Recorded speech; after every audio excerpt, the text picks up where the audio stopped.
Dito naman kami sa bahay, guys. Finishing the tile.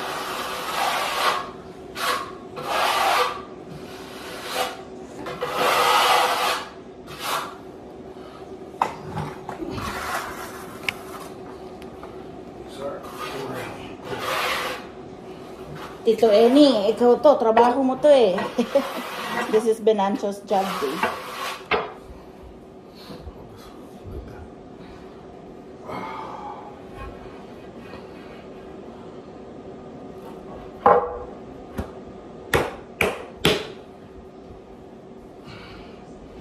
Pass me the What?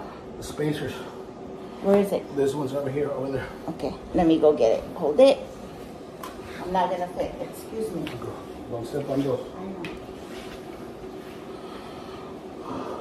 The red one, if there's a red one, better. No more.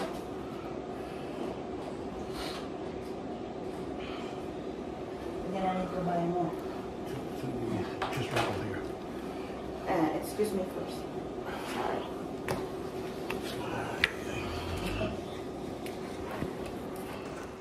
Tapos na lang guys yung tiles sa kitchen para mailagay na namin mamaya yung fridge at saka yung stove. Yun na lang ang kulang dito sa kitchen. Andyan na lahat. Ayan yung fridge and ayan yung stove. Pero kailangan na lang tapusin to. Madadry na raw yan mamaya para ilalagay na namin. Say ko wag nang pagandahin yung sa ilalim naman. Okay na lang yan. Matatakpan naman.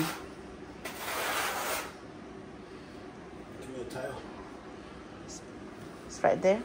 Ate is cleaning her window. Look at that. Mommy, don't play your music yet.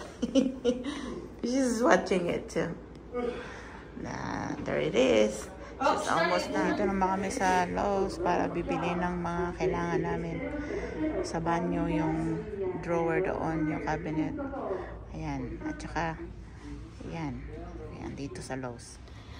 Hello guys. So, gabi na. Alas 8 na ng gabi. Maghapon po talaga kami doon nagtrabaho sa bahay para lang matapos na siya soon. Doon sa lilipatan naming bahay.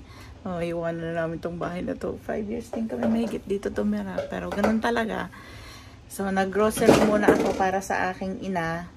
Kasi para bukas, ang ipag-grocery ko naman yung amin naman. So, ayan. Nakabili ako ng atay ng manok. Kasi wala na kaming ano talaga dito, stock dito na yung sa freezer o sa fridge. Kasi nga, palipat na. So, doon ko na yung iba nilagay sa kabilang bahay. Pero, ano pa lang yung mga cheese. Hindi naman ako umano nun. So, nagpiprito ako ngayon guys ng atay ng manok. Andyan. Atay ng manok. Piniprito ko siya. Yan na yung aking uulamin. One of my favorite. Pero bihira na lang ako makapag-ulam yan. Dati, $2 lang. May mabibili na ako niyan. Isang container. Ngayon, $6 na rin siya guys. Ang inflation talaga naman. Kaya kahit atay na lang ng manok, hindi ko na halos bilihin kasi masyado na siyang mahal din. Imagine, $2 lang dati isang container na bibili ko. Parang sa atin siguro mga kalahating kilo. $2. Ngayon guys, $6 na. Imagine nyo yun. 3 beses umangat. So, 3 doble yung itinaas ng presyo niya. So, okay lang yan. Samahan nyo ako maya-maya, kain tayo. So, eto na guys. Kakain na ako. Naprito ko na yung ataya. May sausawan na ako. Yung sili, toyo at suka. Yung sili galing sa garden. Magkakape ako. Kahit gabi kanin. Ayan. So, ayan na guys. Kain na tayo. So, kita-kita tayo ulit sa susunod nating video. And if you like our video for today, please hit like. And if you're not subscribed yet, please consider subscribing to our channel. And we'll see you guys again on the next video. Have a blessed night, everyone. Bye!